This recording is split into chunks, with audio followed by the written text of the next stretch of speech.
Well, welcome. This is Dr. Perry, and welcome to another one of our podcasts, and hopefully it's going to be a very informative one today.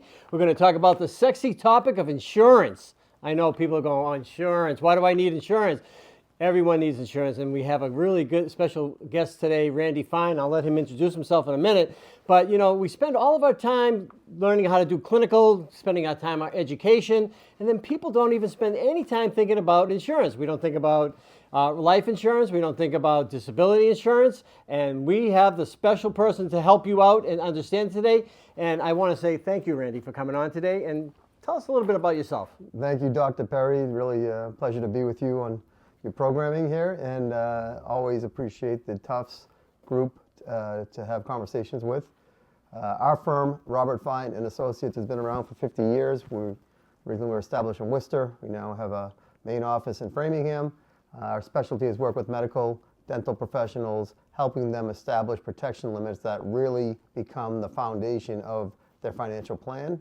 If you can't work one day, if you're not here one day, we want to make sure that your financial life stays full and ability to really understand how your income works, your savings, your assets, and really your career. How do we protect that career that you spend time and money developing through Tufts? Well, I want to talk a little bit more about this, and I want to just ask you the question, because many of the graduates are sitting there and go, you know, they're focused on paying down their student debt, they're focused on just living, paying their rent, and all the other things, and, you know, they're in school, they're trying to get through it, and now they're out, and it's like, why do I have to start thinking about insurance? Sure. Why do I need insurance? So the big sentence with any insurance is really that you'd rather have it and not need it versus need it and not have it. So any insurance should be evaluated. Do I want to take this risk on by myself, or do I want to put this on an institution, a corporation, to handle it on my behalf? So if it's something small, not necessarily needs to be insured, right? But something that is your income, your lifeblood of your entire career, that is a really large number if we multiply it out. And that's something that really should be insured, because if you can't work one day, for whatever the reason, accident, an injury, an illness, completely out of our control, we want to make sure that your income doesn't stop. Okay, so I've heard from a lot of circles and just talking to you and talking to other people that disability is almost more important than having life insurance right off the bat. And I know that some schools, I know our school, a lot of the students have disability insurance. They have policies now. They don't even know it. They have it through ASDA and things of that nature. Is this important? I mean, is this important to, can I transfer these policies? Should I keep them? Do you know these policies? Can you? Yes, so the coverage is not really a yes or no, do you have it or not? It's really, what do you have, right? So it needs to be based on really a custom design for who you are. Male or female? Are you staying in Massachusetts? Are you going to a different state? Are you going to specialize? Are you going to be a general dentist? Age matters. Health history matters. When you buy it while you're still connected to Tufts, most of the companies that specialize in disability are going to give you a discount. They establish a student resident discount. You're going to save 10%, and that stays on the policy forever. So there's a lot of reasons to start early, and while you're still looking for a job and getting started, you're actually able to protect the income you haven't even started earning yet. So the sooner you lock in your benefits, you are covered. So if one of my clients is still looking for a job, graduating Tufts, and all of a sudden there's an issue, injury, car accident, skiing, any medical concern that comes up, if that coverage is already in place, they're insured. Even though they don't even have a job yet and they're earning income to insure, we can get them started, because the insurance companies know dentistry is one of those professions that we're going to have a successful client here. So if I should get, so you're basically telling me, or telling the audience, that we should get disability insurance sooner than later. Yes. And it's going to be more cost effective. It's cheaper. It could be cheaper. It'll definitely be cheaper because it's based on age, and the younger you are, the lower the premium. And through our affiliation with Tufts, we can get a 10% discount for all of the students that get into the enrollment. And I'm sure there's a lot of people that you deal with that get the insurance and they're happy that they got it beforehand, especially when they find out that maybe they had a medical condition that they didn't even know about, an underlying something that could affect your policy, right? Correct. The only thing that'll get into the way of our successful dentist that you help train and develop that's going out into the workforce is an unexpected event that would stop their ability to become a dentist, right? Someone gets arthritis, right? Someone breaks an arm. We had a client that was in the gym playing catch with the fitness trainer with the big medicine ball. The ball exploded, broke both arms. Wow. That dentist was out for about a year and a half between physical therapy and rehab and everything else. The income didn't stop because of us. He stopped the ability to work. Our insurance company paid a monthly income, tax-free, to the dentist until he was ready to come back.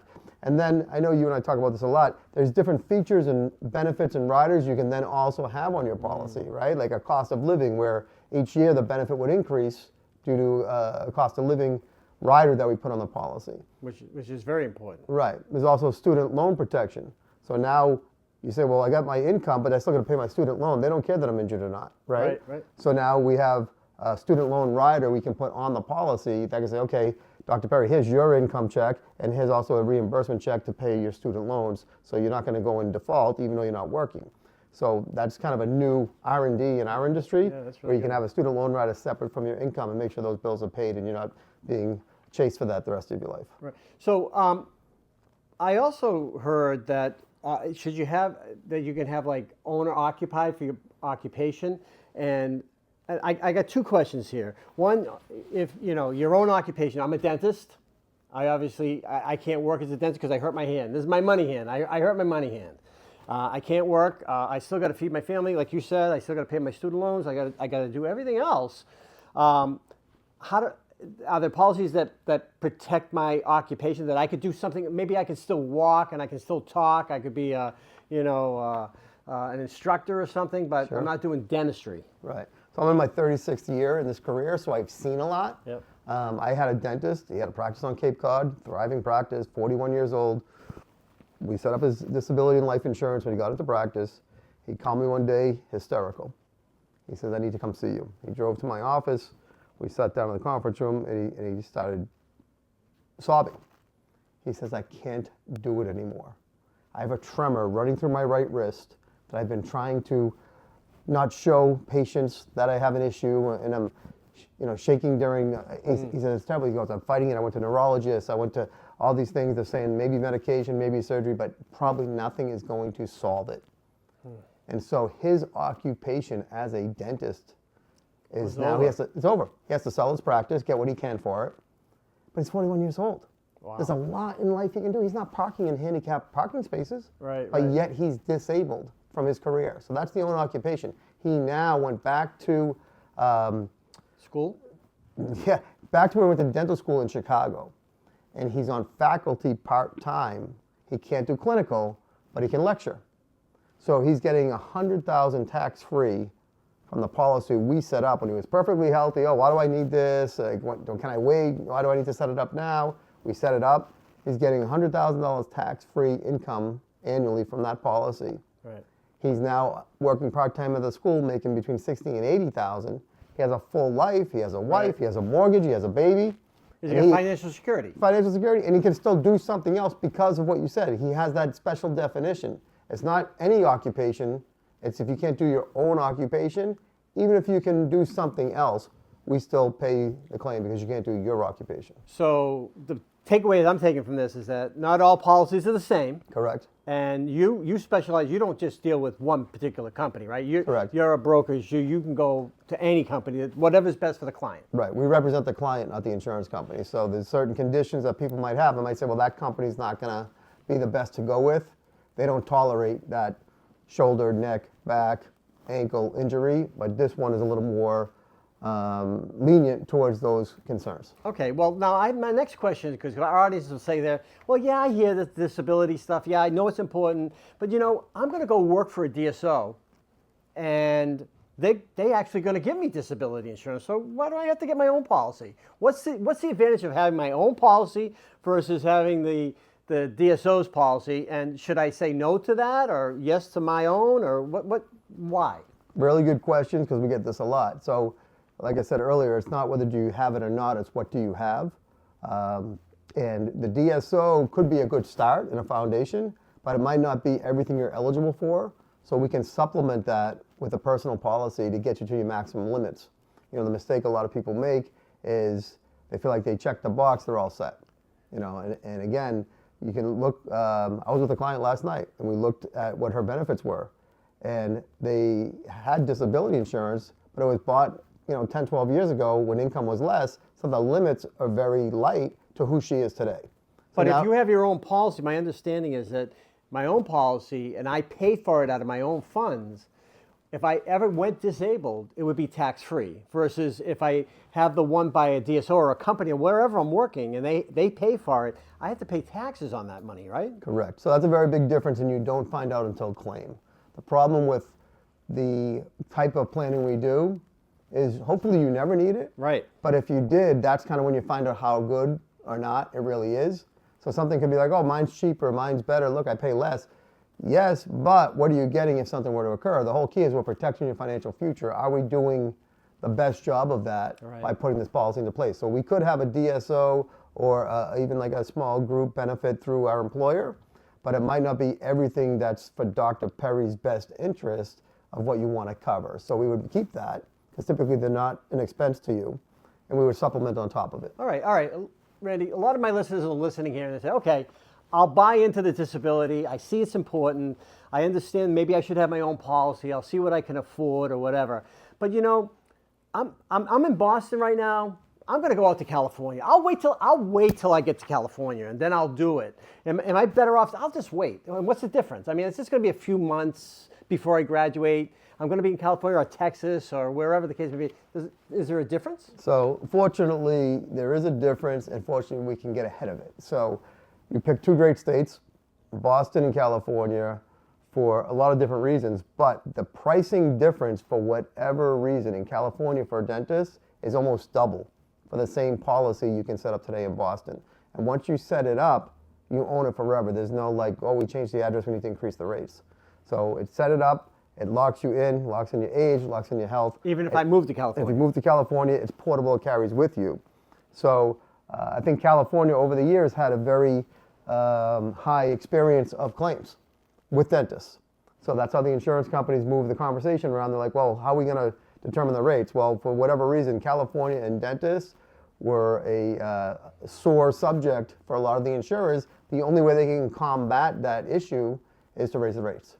So the rates in California are more, but if you bought it while you're still located, you're going to get the discount through Tufts, and you're going to get the Massachusetts rates versus California. It would be a big difference.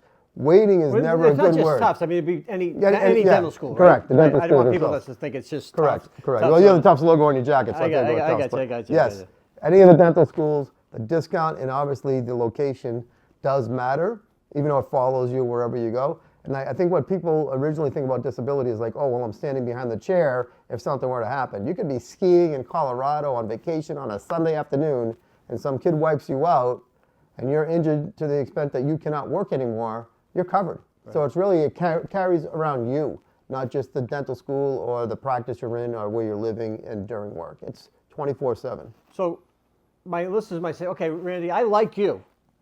Now I'm in California. I bought the policy with you. What happened? Are you leaving me now? I mean, can I still get in touch with you? Or? Yes, that's a great question, because as an advisor, we feel like we're not just transacting and walking away. When we meet somebody, now you're part of our team, you're part of our world. We have a staff, we have follow-up, we have communication. We represent you. So every year, we're in touch saying, oh, did your income increase? Did you change jobs? Did you move? All these things matter on your coverage. So fortunately, yes, we've been around 50 years. We have a team and a staff that's really attentive.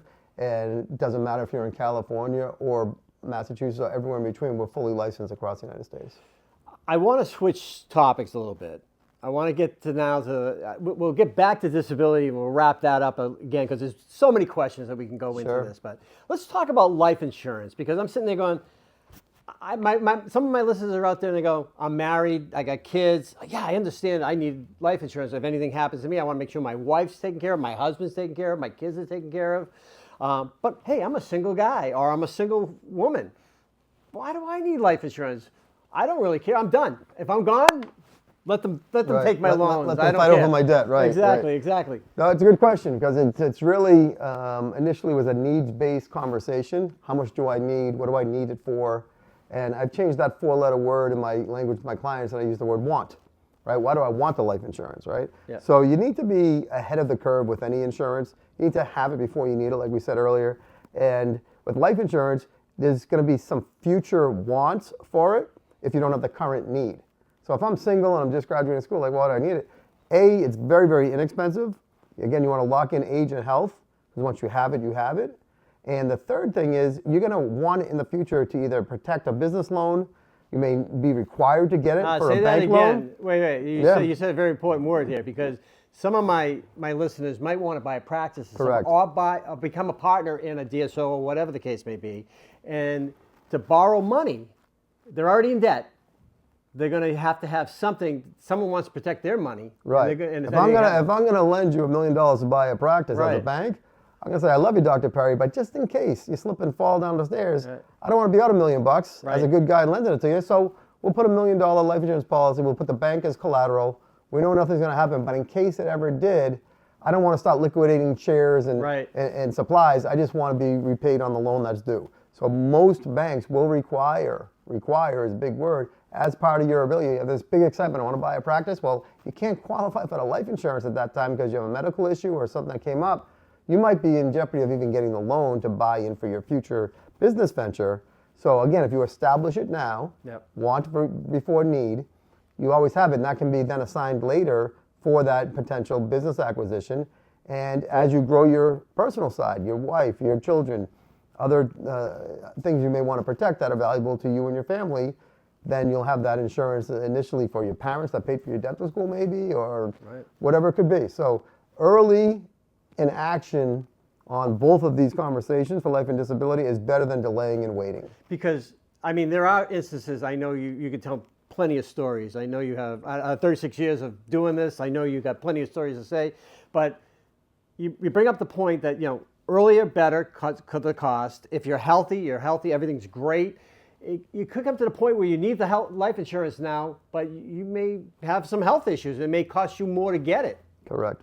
Right? So the cost is one thing, ability to get it at all is one thing.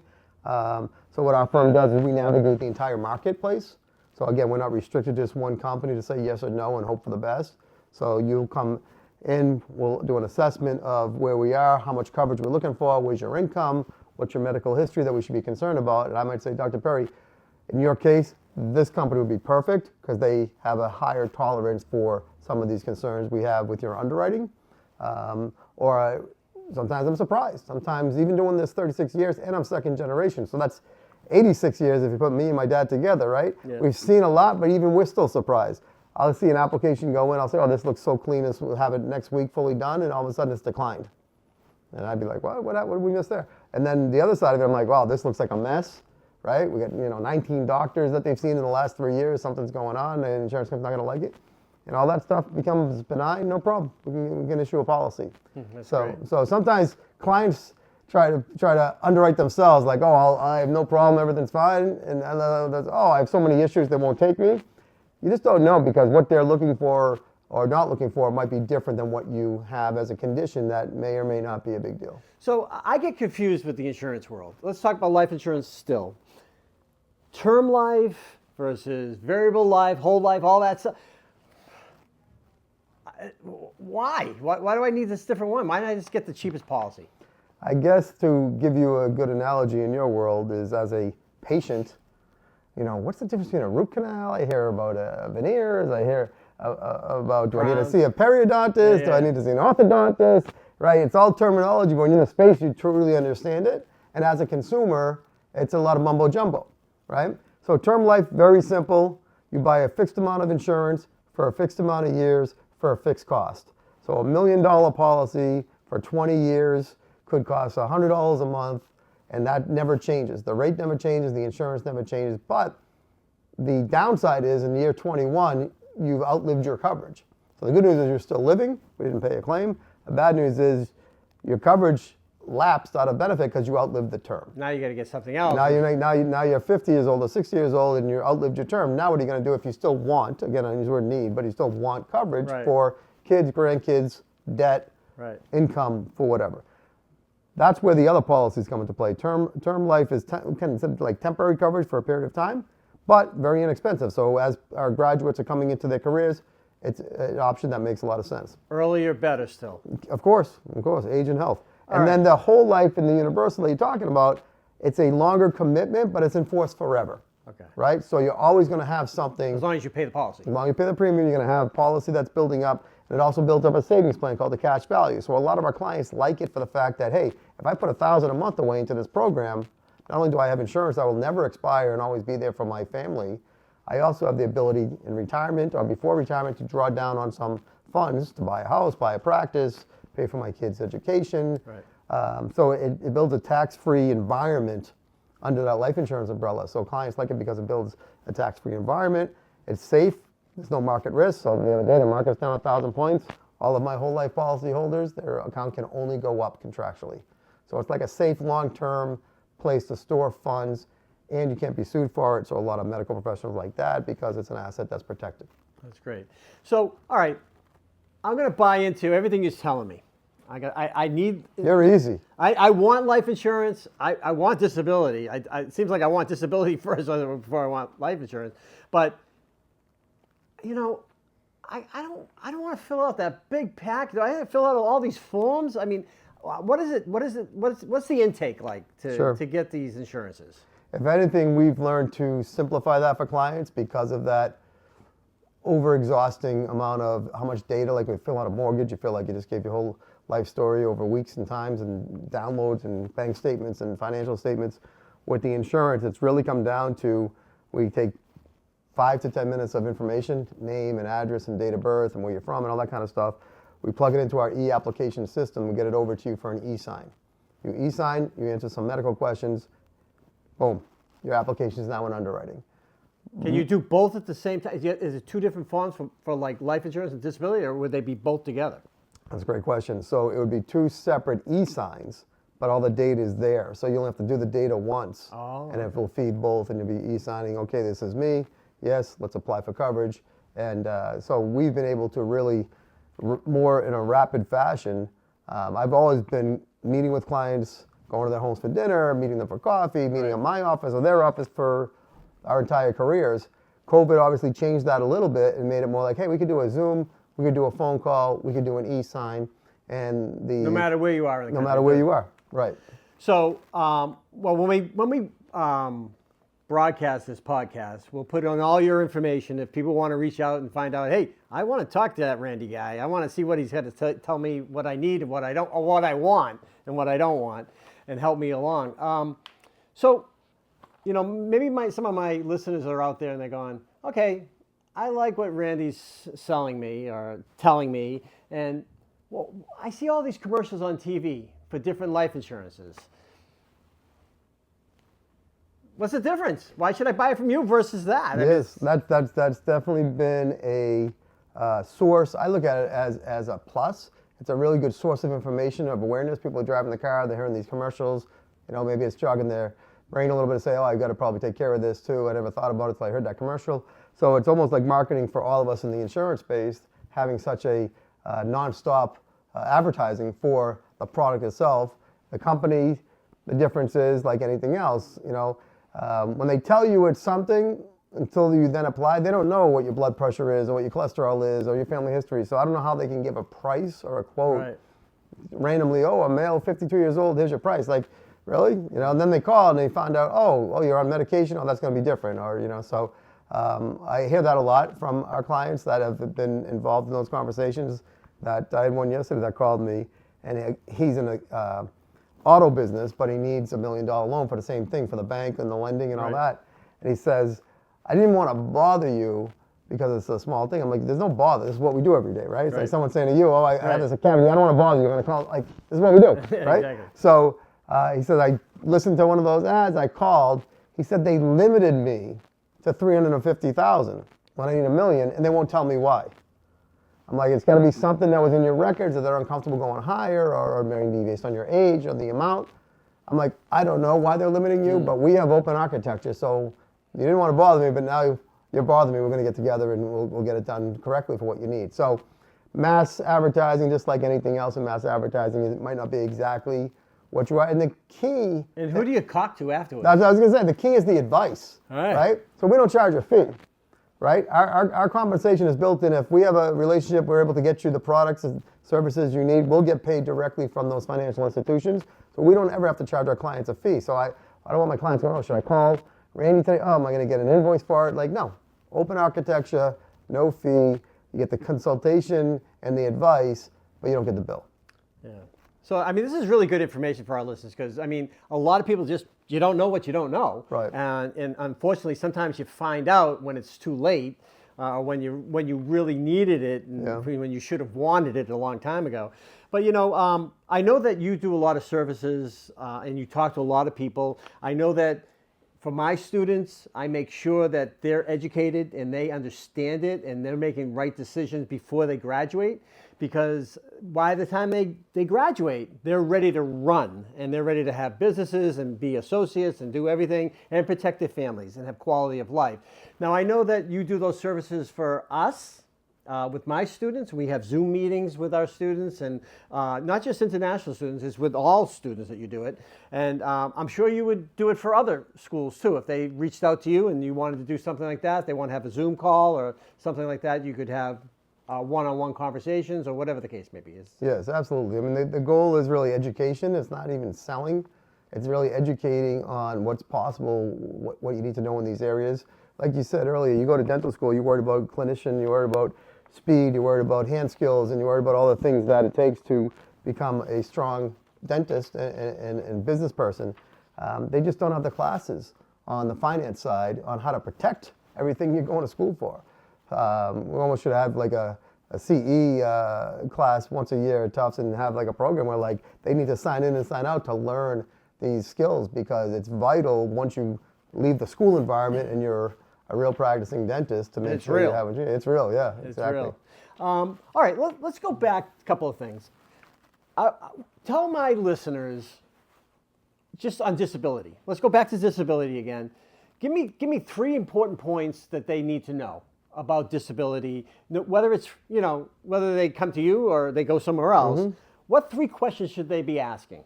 As far as the product design, some of the key features. Yeah, some of the key features. There's ability to have what they call a future increase option on a policy, where every 3 years we can buy more coverage, no medical testing. That's great. Show my income. Oh, I was making 150, now I'm making 250. I want to increase my limits. Oh, but shoulder, back, knee, had an injury. Instead of that being excluded on the additional coverage, we can have riders that lock in the health today for future options. That's number 1. Number 2 is you want to have a long benefit period, right? So they used to be age 65 was kind of where most people retired, or that was the end of it. Now they have 67 and 70. So if you were on claim, it's not going to stop at 65. It can actually be paid longer, 2 more years or 5 more years than original policies that were set up years ago because of the original retirement age, just like Social Security moved from 65 to 67. Other things is do not deduct your disability insurance payments on your tax return, your disability premium payments, right? So let's say your premium payment, let's call it $150 a month. $1,800 tax deduction sounds great when you're doing your taxes, but if you're ever on claim and that's going to pay you, let's say, a tax-free $100,000 a year, you would now be in jeopardy of that $100,000 a year of income being taxable because you deducted on your return. So you do not want to deduct your disability premium on your taxes. You want to keep that basket of money, which is what's the protection you're buying, to be a tax-free benefit if and when you are ever on a claim. Okay, so now give me 3 major points or questions that my listeners should be asking about life insurance. About why would they want life insurance and the needs behind it. Yeah. Questions they should ask. Great question. I mean, obviously, is there a concern for providing for spouse, children, protecting debt, mortgages, student loans, car loans, credit cards? If something happened, money comes in immediate with life insurance, and it comes in also tax-free. So a lot of what we work with in our society is tax-free dollars, which are very, very different than taxable dollars. $1 million pays $1 million, not $1 million. Oh wait, you're only going to get $650. We're going to take a third off of taxes. So very important to know where you have some tax leverage. And also, if you love somebody else besides yourself, life insurance becomes a benefit. If you're looking for a good place to store accumulation on a tax deferred status and tax-free access, similar to a Roth IRA situation. Whole life policies are really valuable in that regard. They also now have, again, your students are a little bit younger, for most of them, but they have long-term care riders now with life insurance that you can add a long-term care benefit to your policy. Yeah. So it's like, okay, do I need long-term care? I never used it. Oh, the life insurance still pays a claim, so it'll redeem me for all these premiums I paid over the years that I thought I would use it for long-term care. I never did. So it really is another R&D in our business is the long-term care riders that are now affiliated with life insurance policies. So it sounds like to me, Randy, that I mean, you're a person that obviously understands the insurance industry and the wants of people and the needs of people.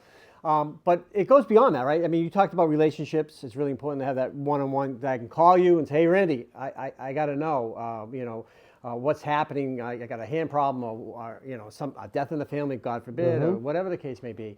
But understanding that, I mean, you're looking you're kind of looking at the whole individual, right? You're not just looking at a life insurance need. You're looking at their financial picture too, right? Correct. And what their future needs might be, maybe buying a practice, owning a practice, being a partnership, maybe a partnership or whatever the case may be. If you're out on you might be part-time disabled because you're pregnant and you had a problem or with the baby or whatever the case. Yeah. So there's many different scenarios. I mean, you're there not just to sell the policy. Correct. No, the service side of it becomes really where we would shine more, right? Because when you're buying the policy and setting up the design, you're hoping you don't need it, especially disability coverage. So we're hoping we're kind of setting it and forgetting it. But when these phone calls come in, I injured myself, I hurt myself, I'm going through an issue. I had a hygienist a couple of years ago who was going through breast cancer.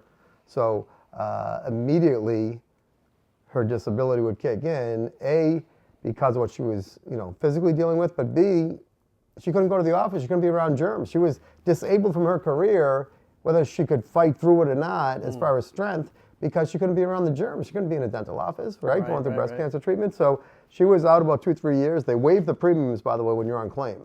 So not only are you receiving the income, but also your premium is waived. 3 years later, she's back to work, she's back to society, she's like full, like it never even happened, and now we start up a policy again where she's now paying the premiums and she's insured if there's ever another event.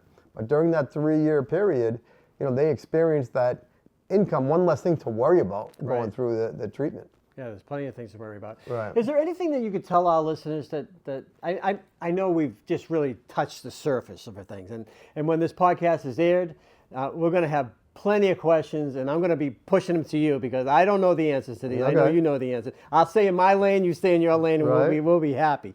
But what other information or advice you can give our listeners out there as far as just the insurance world in general? Yeah, I mean, look, it's important to go with companies that have been around a long time, right? You don't want to be testing out if this company is going to pay a claim or not.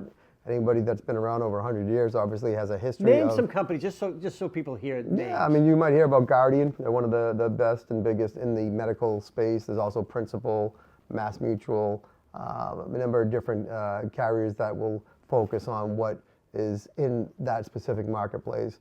And it's like these companies really focus their efforts on building the contracts for medical professionals, where there's other carriers that might focus on more like a construction blue-collar type program where they'll offer limited benefits and limited coverage, but they'll spend their time in that space where they're dealing with contractors and builders and roofers and electricians.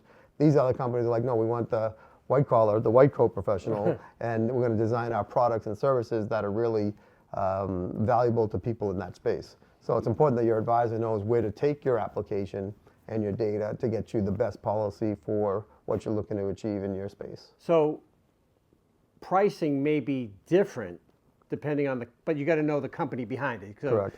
Hopefully you never use it. Correct. But if you do, you want to make sure it's there. Correct. And you just didn't pay premiums all these years and then find out, hey, the company's out of business now and they can't do anything. Or they can't pay you. And that doesn't happen that often, obviously, but the industry is very solid.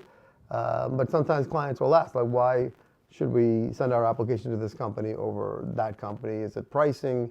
Oh, they're better with females, or they're better with males, or they're better with dentists, or they're better with specialists. And you just really have to know your space to really know where to direct the clients to what's going to be the most opportune policy to have for coverage. All right. Well, I think we've hit a lot of information today. And with that, I'm going to say till the next time. I know we're going to have plenty of questions on this. I hope you take away from this today that, it's not just getting into dental school and finishing dental school, but it's also planning for the future. And you have to start thinking about it now before it's then later, because later may be too late. So know your wants, know your needs. I thank Randy for being here. I know we're going to have him back again. And I know my students are going to be wanting to hear from you. And we're going to set up some stuff for that too.